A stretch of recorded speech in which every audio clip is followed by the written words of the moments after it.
ওসিয়ত করে, বাবা ভালো করে পড়াশোনা করো, আরো বড় হও, আরো অনেক বড় হও। যেমন ওসিয়ত হয় তেমনি বিশ্ব নবী ওসিয়ত করছেন। মাইমুনিল আওরিদি বলছেন আল্লাহর নবী ওসিয়ত করছেন, নবীজি বলছেন ইগতানিম ইগতানিম ইগতানিম খামসান কাবলা খামসিন। গানিমত মনে করো পাঁচটা জিনিসকে, পাঁচটা জিনিস আসার আগে।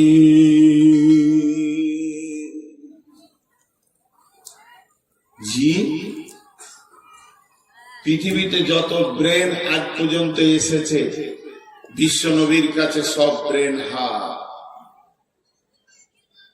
আমি বলছি এটা লোহা, বুঝানোর জন্য বলছি।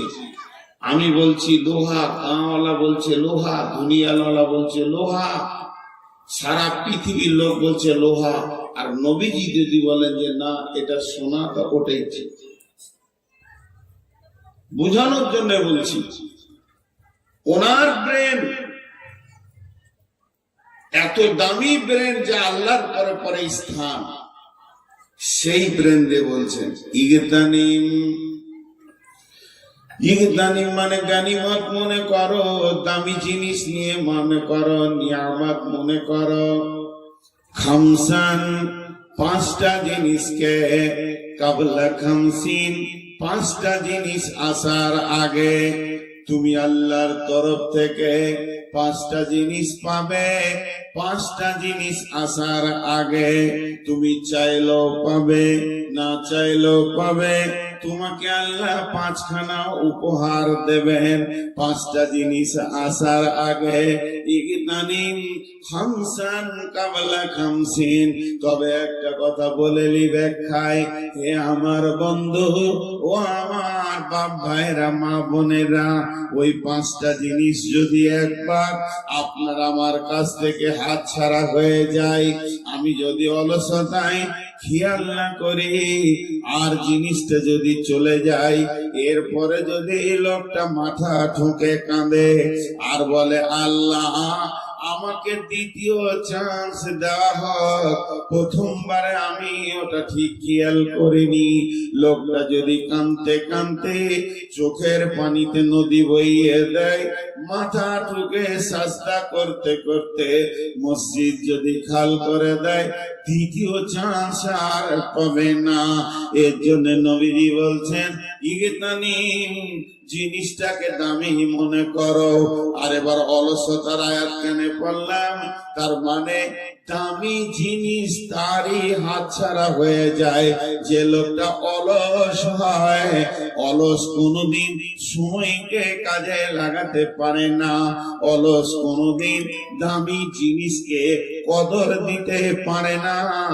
অলসতার ঘরে যদি একটা কাঁসার মাল দেবেন, খেবে, খাওয়ার পর ধুবে না, দুদিন চার দিন যে নষ্ট হতে থাকবে।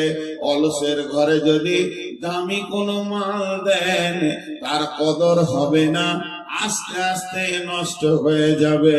অতএব আল্লাহর কালাম পাকের আয়াত থেকে আপনাদেরকে এটাই বুঝাতে চাইলাম, জিন্দেগিতে অলস হলে হবে না, গাফেল হলে হবে না।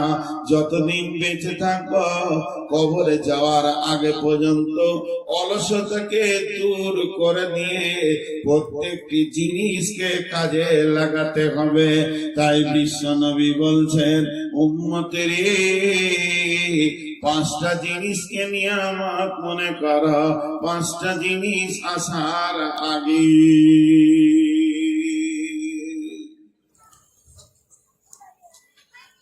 নাম্বার এক, নাম্বার এক,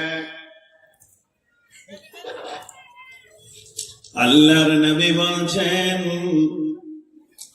শাবাবাকা কাবলা হারামিকা।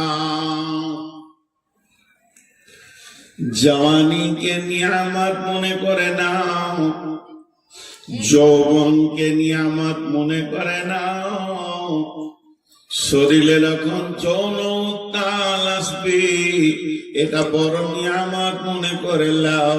তুমি বুড়িয়ে যাওয়ার আগে, বার্ধক্যের আগে, যখন জন্ম নেবে পুরুষ এবং নারী, তার মানে সন্তান যখন জন্ম নেয়, তার ভিতরে কোনো যৌন উত্তেজনা থাকে না। আস্তে আস্তে ছেলেরা বড় হয়, মেয়েরাও বড় হয়। মেয়েদের 9 বছর ক্রস করলে, ছেলেদের 12-13 বছর ক্রস করলে অটোমেটিক আল্লাহর তরফ থেকে একটা নিয়ামত আছে, যার নাম হচ্ছে জওয়ানি, যৌন উত্তাল। আল্লাহর নবী বলছেন এটা একটা নিয়ামত, এটাকে কদর করো, এটাকে গনিমত মনে করো। বার্ধক্যের আগে, যেদিন তোমাকে বার্ধক্য ধরে নেবে, এই জওয়ানি 1000 চেষ্টা করলেও আর ফিরে আসবে না। মাঝে একটা কথা আপনাদেরকে জিজ্ঞেস করব, এত লোক উঠছে কেন?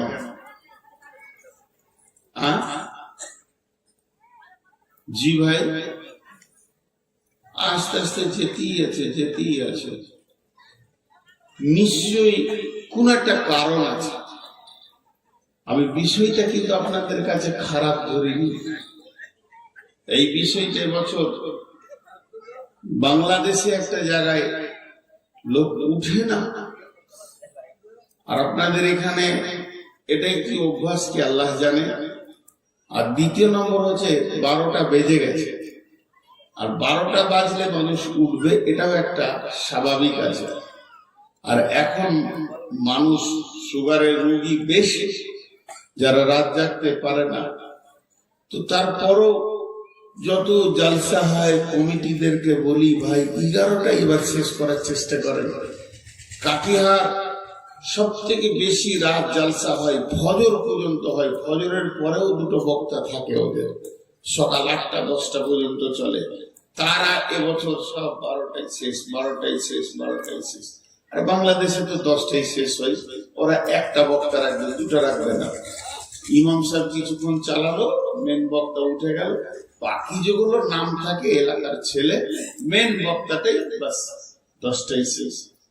তা উঠিয়ে না, এই রসুলের 5টা ওসিয়ত অন্তত আপনারা শুনে যান, ধ্যানের সঙ্গে শুনেন। আমি খুব লম্বা চওড়া সময় নিব না, ইনশাল্লাহ খুব শর্টে শেষ করব, এটাই আপনাদেরকে কথা দিলাম। তো আপনারা আর উঠিয়েন না। তাহলে প্রথম নম্বর হলো জওয়ানি একটা নিয়ামত। বার্ধক্যের আগে জওয়ানি, যৌন উত্তাল একটা নিয়ামত। তাহলে কি কাজে লাগে ভাই? কি কাজে লাগে? মেয়েদের যৌবন চাপা, পুরুষের যৌবন উগ্র। মেয়েদেরকে চাপা দেওয়া হয়েছে, পুরুষদেরকে উগ্র দেওয়া হয়েছে। হে আমার মা, ওরে আমার বোন, দুটি কথা বলেনি।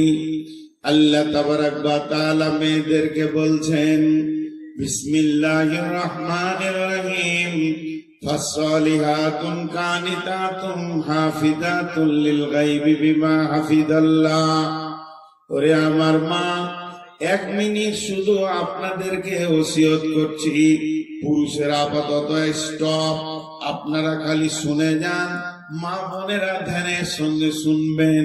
বিশ্বম আল্লাহ তাবারাক ওয়া তাআলা সূরা নিসার মধ্যে বলছেন ফাসসালিহাতুন কানিতাতুন হাফিজাতুন লিল গায়বি বিমা হাফিজাল্লাহ।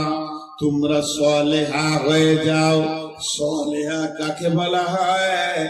একটা মেয়ে সালেহা হবে, নামটা সালেহা লাগলে হবে না। মুফাসসিররা বলেন ওই মেয়েটি 4টা আমল করবে। 4টা আমলের ভিতরে যদি থাকে, মেয়েটাকে সালেহা বলা যাবে। সাল্লাত খামসাহা, সামাত সাহরাহা, আহসানাত ফারজাহা আতাত বালাহা, যে নারী পঞ্জেগানা নামাজ পড়িবে, রমজানের রোজা কবো নাহি ছাড়িবে, নিজ ইজ্জতের রাখিবে খেয়াল, স্বামীর সেবা করে যাবে বাঁচতে যত কাল। এই চারটা আমলে মেয়েদেরকে সলেহা বলা যাবে। এরপরে হলো কানেতা। ও আমার মা, ওরে আমার বোন, কানেতা হতে হবে। কানেতা কাকে বলে? যারা অল্পে সন্তুষ্টি হয়ে যায়। এটা মেয়েদের একটা বড় গুণ। খবরদার বড় চাওয়া পাওয়া নিয়ে স্বামীর কাছে আব্বার কাছে দাবি রাখবে না। হে মহিলা, তোমার যৌবন হলো চাপা, আর যৌবনের সঙ্গে মেন্টালিটি মিজাজ এর সম্পর্ক থাকে। অতএব তুমি ধীর হবে, তুমি স্থির হবে, তোমার কাছে উত্তেজনা কিছু পাওয়া যাবে না। তাহলে তুমি কানেতা হবে।